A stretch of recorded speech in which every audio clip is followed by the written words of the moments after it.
Thank you to everybody on the commission. Scott? Good morning. Good morning. We're starting out, so we start off. Everyone, tell us why you should be a circuit court judge. Oh, I've been in the criminal justice system in the circuit here for 28 years, loving every minute of what I do. I've been in started out as a public defender, went to state attorney, came back to being a public defender. You blink your eyes, it's 28 years later. I feel confident and good with what I'm doing, and I'd like to take the next step. To do what we need to do, or to be a judge, I think you need obviously a well-rounded knowledge of the law, which I have. I have a working knowledge of everything in the criminal justice system, and I would adapt it to anything and everything I'd have to do beyond this. As other judges have done coming in, if they're not sure of it, you just get with the judge in the position before you and work as close as you can till you learn and get confident with that. You need a strong work ethic. I've got that. I do anything and everything I can in the position that I'm in. I worked 15 years before becoming a lawyer. I've since been doing this for 28 years. You need strong people skills. I have that, I believe. I've worked well with people forever. Management positions before school. I worked all the way through school 4 years, went through law school, 2.5 years working, 28 to 35 hours a week. I work with people, and I do the best that I can with it. And I feel very confident that I can do a good job on the bench. I would love to take that step.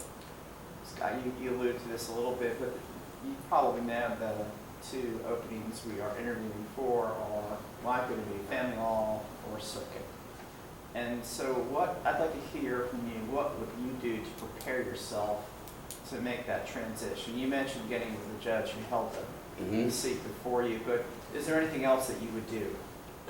Read the rule book, of course. I can adapt it to what I have as working knowledge in criminal law, make sure the time periods, what they are, and the different hearings involved, and then attach myself to any and every courtroom that I can watching the family law. I'd spent time with Judge Kennedy. Actually, he was family law for a long time, and I've worked with him in criminal law as well. The current judges now that are doing it, I talk with them and do everything I could. Scott, we've not sent you in the past, and you've been before us a number of times. Help us understand, what are we missing about you and your qualifications as a candidate? What do you think we're overlooking? I think that the three things I hit on are essential. You have to have a working knowledge of the law. You have to work well with it. You have to have a work ethic. You have to do what you got to take care of. I've worked strenuous dockets for 28 years. I've done everything else it took to get to where I'm at. I'm a confident person. You have to be outgoing. You have to work well with people. I've always worked with people. Other than those three strengths, I don't know. You have to deal with people. It's the same old thing that we've heard since we were in kindergarten, the golden rule: you treat people as you like to be treated at any and every level, be it their witnesses, their defendants, their law enforcement, their clerks, and the system works. As long as you put your best foot forward, things come back to you and they return. I would work hard and do all that I can. I'm a go-getter. I would do anything, everything like what you're saying. It's family court. I would make sure I got my T's crossed and I's dotted. I would do everything I have to do to be up on that. And it's just that simple. I'm an overachiever. I always try. No matter what, I'll keep trying. As you said, I keep coming here. I feel good. I feel confident that I can do it. I've overcome obstacles countless times, aside from working all the way through school. Here's a quick story that's not relevant, but I think it shows my determination. I worked through college 4 years, worked 3 years and was able to play football 1 year by working off my savings. Then I went back to school when I didn't get or back to USF when I didn't get a scholarship. I took the LSAT, the first opportunity you can after graduating. I graduated in December, took the LSATs February 21. Coming home from taking the LSAT, I was in a car accident with DOA. I was laid up in a coma for 3 months. I was in a hospital for a year and a half. As soon as I was able to, I went to law school. I mean, every doctor to this day that I had go, yeah, sure, you're going to be a lawyer. And I said, yes, sir, I am. And I did that, and I shipped off to Houston, which I'd never been anywhere a day in my life. I got in a plane, I got off, I hitchhiked to law school. I found somebody that would let me stay for a week until I could find a place. I was on a waiting list to get in school. That's why I didn't make plans and figure things out. I called the dean the day that he told me to call in. He said, sure, come on over. And my jaw dropped, and I got a plane from Fort Myers, went to Houston. And I had problems still the first semester. I dropped out of school then, and dean said, take care of what you got to take care of and come back. So I finished the next semester. I signed up, and I finished law school in 2 1/3 years while working as an alumni association, filming moot court mock trial stuff and a security guard at the law school. I'll do whatever it takes to achieve what I want, and I believe you have to believe yourself. You have to have, the people skills are strong. You have to be able to talk to people. I've worked with people my entire life. Whatever it is you do, you got to be open with people. You got to explain what you're doing, what can be accomplished, what has to be done. I think I wrote a little bit what I've always done at arraignments and pretrials in front of whatever judge I have a basic conversation. They say, sure, that's fine. We'll see how it works. I go in and make announcements that the whole gallery. Hi, this is pre-trial. What we're going to have to do today is move your case forward. You're going to have 1 of 3 decisions.